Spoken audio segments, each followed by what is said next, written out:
ராணிப்பேட்டையில் அஇஅதிமுக கண்டன பிரச்சாரம். ஆளும் தமிழக அரசை விமர்சித்த எஸ்.எம். சுகுமார்.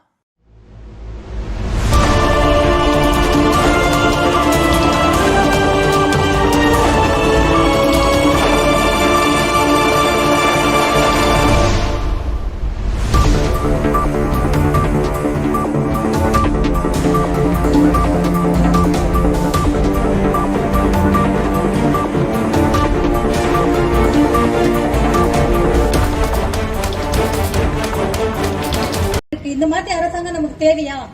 நீங்க தான் சிந்தித்து பார்க்கணும். அவங்க 4 வருஷமா எதுவுமே செய்யல. ஆனா ஒண்ணு மட்டும் சொல்லுவாங்க நம்ம கிட்ட, இந்த 1000 ரூபாய் கொடுக்குறேன்னு. 1000 ரூபாய் எத்தனை நாளா நம்மளுக்கு கொடுக்குறாங்க? 1000 ரூபாய் கொடுத்தாங்க. அப்போ இப்ப இருக்கக்கூடிய முதலமைச்சர் பாத்தீங்கன்னா, அன்னைக்கு பாத்தீங்கன்னா 2500 ரூபாய் நாங்க வரவேற்கிறோம். ஆனா இன்னும் 2500 ரூபாய் கொடுத்து நீங்க 5000 ரூபாய் கொடுத்திருக்கீங்களா? யாராச்சும் எதுவுமே கொடுக்கல. 2வது வருஷம் சரி, 2வது வருஷம்னாச்சும் கொடுத்தாரா? அதுவும் கிடையாது.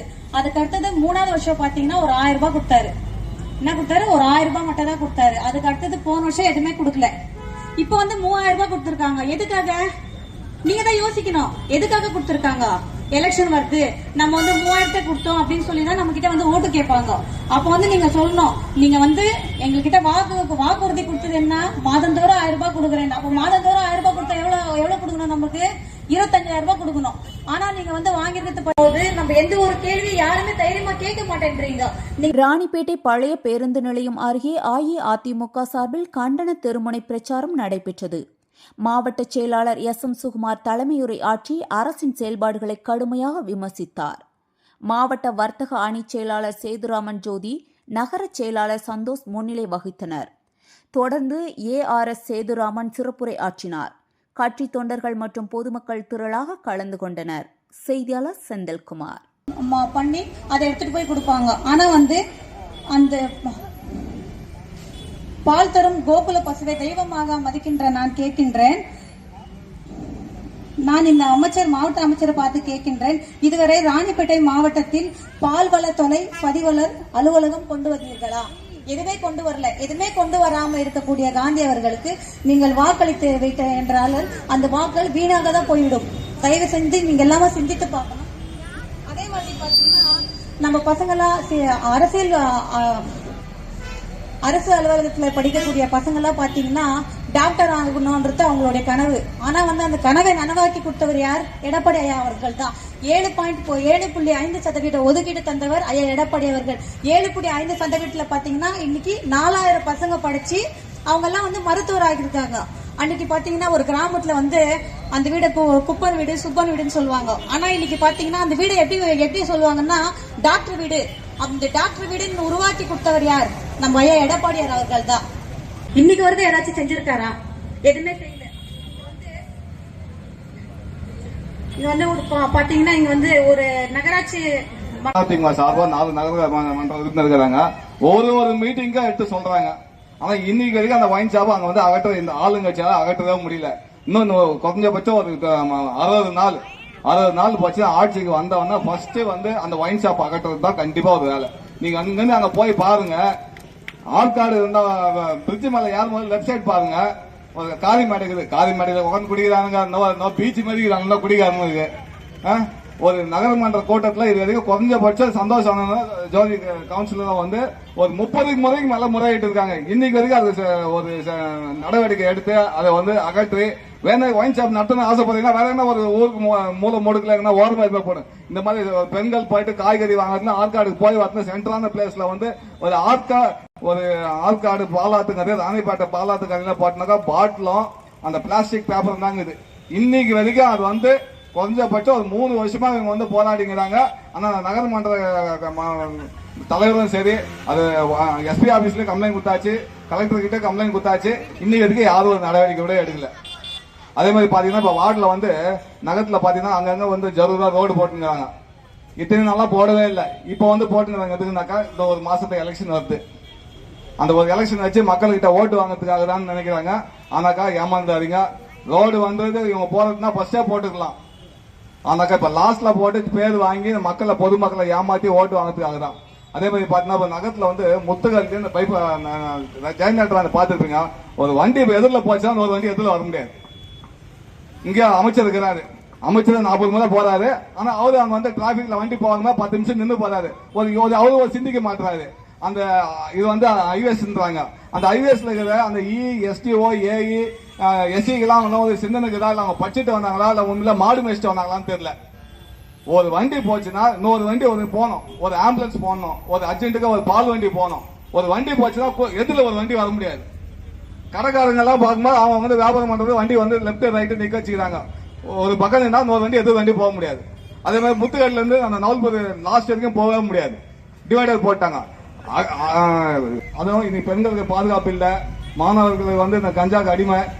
என்கிட்ட வந்து போலீஸ் வந்து என்கிட்ட கேட்டான்னு வச்சுங்க, என்கிட்ட வந்து சொல்றாங்க, ஆனாக்கா எங்கத்துல எங்கெல்லாம் கஞ்சா விற்குதுன்றது மூலம் போடுக்கல, எந்த மக்கள் நடமாட்டம் இல்லாத இடத்துங்கள்ல முள் போதார்ல எல்லாத்துலயும் இன்னைக்கு வந்து நகரை சுத்தி குறைஞ்சபட்சம் 30-40 இடத்துல கஞ்சா வியாபாரம் ஆகுது நகரத்துல. இத வந்து காவல்துறை பேசினார். அவர்களுக்கு நகர கழகத்தின் சார்பாக நன்றியை தெரிவித்துக் கொள்கிறோம். இதுக்கு மேல எந்த மேடையில் போனாலும் அந்த அம்மா தான் ஃபர்ஸ்ட் பேசணும். இந்த நிகழ்ச்சிக்கு வருகை தந்திருக்கின்ற நம்முடைய அவர்களே மற்றும் மாவட்ட பிரதிநிதி லலிதா கலா அவர்களே. அமைச்சருக்கு வந்து படிப்பறிவு கிடையாது. நம்முடைய ஆட்சி காலத்திலே புரட்சித் தலைவி அம்மார்கள் எத்தனையோ திட்டங்கள், எண்ணற்ற திட்டங்கள் கொண்டு வந்தார். அண்ணன் எடப்பாடியார் இந்த மாவட்டத்தை ராணிப்பேட்டை என்று உருவாக்கி மிகப்பெரிய ஒரு வரலாற்று சாதனை பேசுகிறார்கள். இன்றைக்கு மக்கள் எல்லாம் இன்றைக்கு ஒரு மாய தோட்டத்தை இன்றைக்கு ஆற்காட்டில இருந்து ராணிப்பேட்டைக்கு வரத்துக்கு 9 மணிக்கு மேல பஸ் கிடையாது. இதெல்லாம் நீங்க எண்ணி பார்க்கணும். இதெல்லாம் பணியாற்றிய கழகத்தின் அனைத்து முக்கிய பிரமுகர்களுக்கும் என் மனமார்ந்த சேது அவர்களுக்கு நகர கழகத்தின் சார்பாக நன்றி தெரிவிக்கிறோம். அதே போல வர்த்தக மாவட்ட இணைச்சர் அன்பு தம்பி லோகு அவர்களுக்கும் நன்றியை வரவேற்கிறேன். நம்முடைய அன்பு தம்பி இளம் பேச்சாளர் அன்பு தம்பி யோகமூர்த்தி அவர்களை இருந்தாலும் நம்மோடு வாழ்ந்து கொண்டிருக்கும் அம்மா அவர்களை வணங்கி இன்றைக்கு நம்முடைய கழகத்தினுடைய பொதுச் செயலாளர் நேற்றைய நல்ல நம்முடைய ஆற்றல் மிகு நகர கழக செயலாளர் அருமை தம்பி ஏற்பாடு செய்துள்ள சந்தோஷம் அவர்களே, அவருக்கு உறுதுணையாக இந்த பகுதியிலே செயல்பட்டுக் கொண்டிருக்கும் நிலவர பிரகாரம் இன்றைக்கு இப்பொழுது நான் வரும்பொழுது நியூஸ் போயினுக்குது. கிட்ட நாம 200 தொகுதியை நெருங்கிட்டோம். வெற்றி அதை பார்த்துட்டு ஒருத்தர் இப்ப முத்திகள்ல பேசுகிறார், பெரியவர் ஒருத்தர் வயசான காலத்துல என்ன பேச என்ன. அப்ப நீ வந்து பம்பு பிடிச்சிருந்த, நான் பால் கறந்து இல்லையா? அதனால சொல்லிக்கொள்ள கடமைப்பட்டு இருக்கேன். நாம எல்லாருமே என்ன செய்யணும், ஊர் வளர்ச்சிக்காக பாடுபடணும். நான் இதை செய்த அதை செய்த அப்படின்னு சொல்லணும். அன்றைய காலகட்டத்தில் நம்ம வந்து இங்க வந்து கவுன்சிலரா இருக்கும்போது என்னென்ன செய்தோம்னு நம்ம சொல்லணும். அது ஜனங்களுக்கு தெரியணும். இன்றைக்கு 520 பொய்யான வாக்குறுதியை கொடுத்துட்டு இன்னைக்கு ஆட்சிக்கு வந்தாங்க. அன்னைக்கு நம்ம எவ்வளவு சொன்னோம், இந்த ஊர்ல எவ்வளவு சொன்னோம். 6 சிலிண்டர் தரேன்னு சொன்னோம், நம்பல. 1500 ரூபாய் சொன்னோம், நம்பல. ஆனா இன்னைக்கு என்ன, 1000 ரூபாய் தரேன்னு சொன்னாங்க. 1000 ரூபாய் தரேன்னு சொன்னாங்களே, எல்லாருக்கும் 1000 ரூபாய் கொடுத்தாங்களா? கிட்ட இன்னைக்கு 59 மாசம் ஆகுது இந்த ஆட்சி வந்து. 59 மாதம் ஆகிறது. அடுத்த மாசம் 60 மாசம் முடிஞ்சோன்னு கிளம்ப போறாங்க. வருஷத்துக்கு 12 மாசம்னா அது வந்து 5 வருஷத்துக்கு 60 மாசம் ஆகுதா இல்லையா? ஏமா அந்த 60 மாசத்துல இவங்க எவ்வளவு நாள் 1000 ரூபாய் தந்திருக்காங்க? ஒருத்தருக்கு 24 மாசம், ஒருத்தருக்கு 18 மாசம், ஒருத்தருக்கு இப்பதான் 3 மாசம். அந்த 18 மாசம் சரி, 24 மாசம் ஆவரேஜா வச்சுங்க. 24 மாசம்னா மிச்சம் எவ்வளவு தரணும்? 36,000 தரணும்.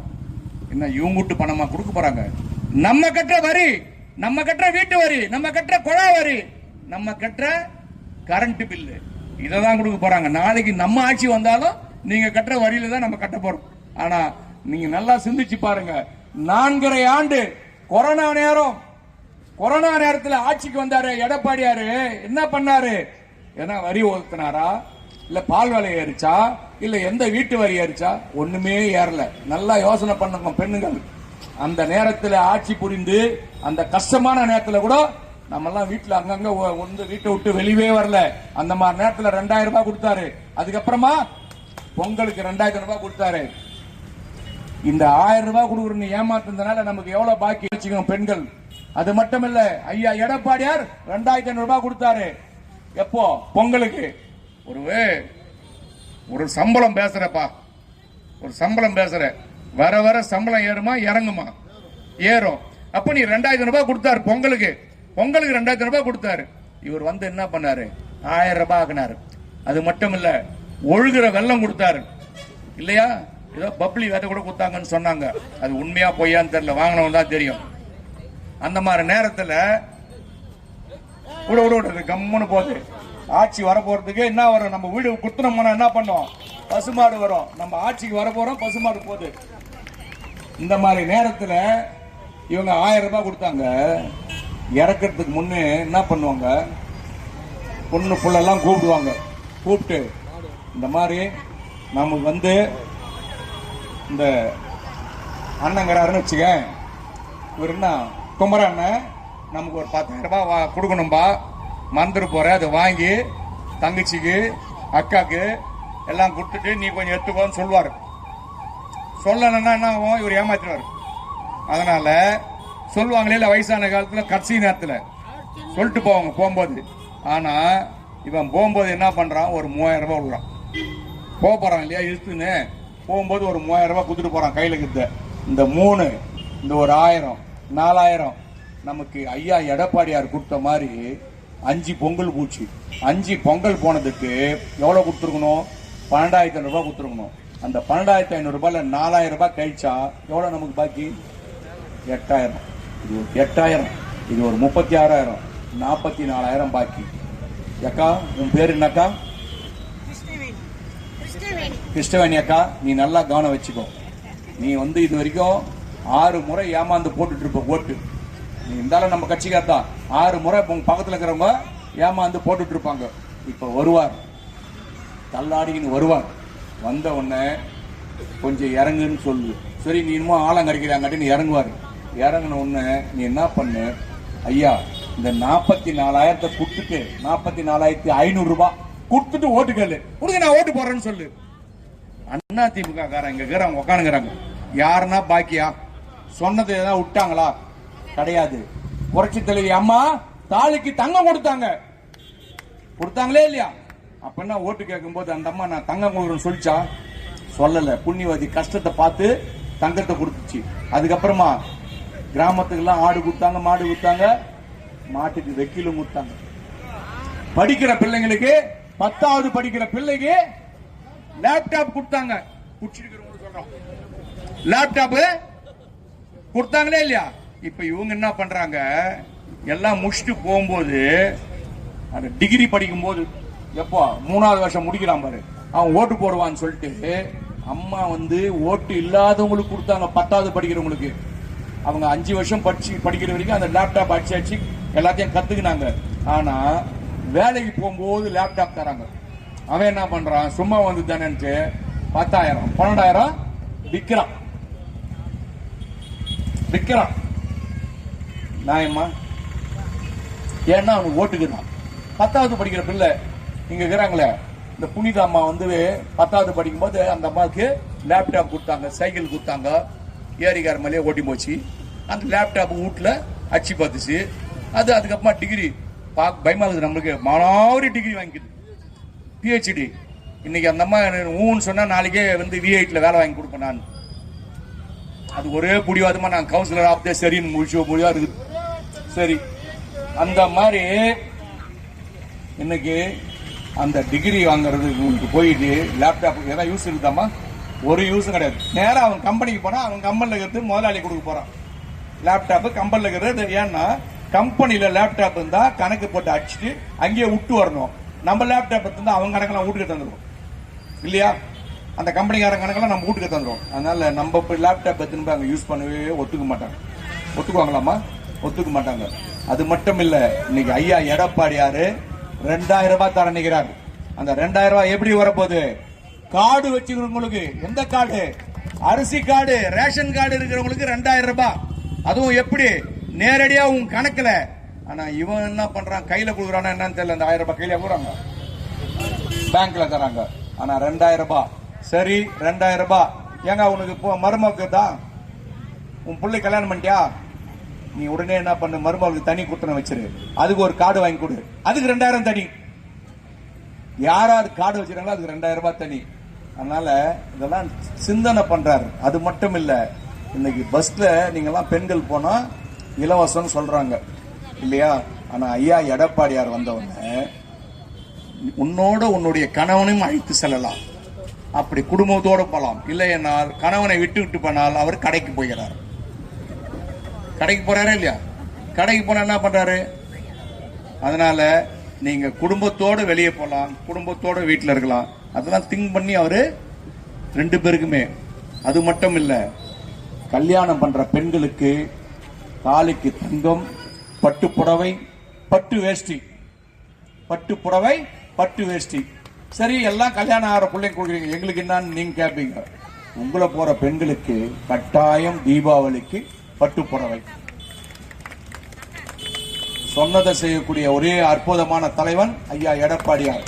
இவன் என்ன பண்றான், இந்த முதியோர் பென்ஷன்லாம் நிப்பாட்டான்.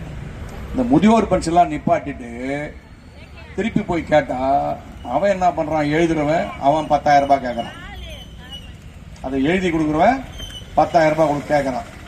இந்த மாதிரி ஒரு சூழ்நிலையெல்லாம் நீ விலக. நிச்சயம் நீங்கள் ஒட்டுமொத்தமாக ரெட்டாளிக்கு வாக்களித்தீர்கள் என்றால் எல்லா திட்டங்களும் கிடைக்கும், எல்லோருக்கும் எல்லாம் கொடுக்கக்கூடிய ஒரே ஆட்சி அனைத்து இந்திய அண்ணா திராவிட முன்னேற்ற கழகம் என்பதை நீங்கள் நினைத்து பார்க்க வேண்டும். ஒட்டுமொத்தமாக இன்றைக்கு நீங்கள் ரெட்டாலைக்கு வாக்களியுங்கள். வீடு இல்லாதவருக்கு வீடு கொடுக்கப்படும் என்று கூறியிருக்கிறார் நம்முடைய முதல்வர் ஐயா. பட்டா இல்லாதவருக்கு பட்டா கொடுப்போம் என்று கூறியிருக்கிறார்கள். எனவே நீங்கள் எல்லாம் சிந்தித்து செயல்பட வேண்டும். வருகின்ற 2026 இப்பொழுது மார்ச் மாதத்துக்கு அப்பால் ஏப்ரல் மாதத்திலே எலெக்ஷன் வர இருக்கிறது. அந்த நேரத்திலே நீங்கள் எல்லாம் சிந்தித்து ஒட்டுமொத்தமாக ரெட்டலைக்கு வாக்களிக்குமாறு கேட்கிறேன். நன்றி, வணக்கம்.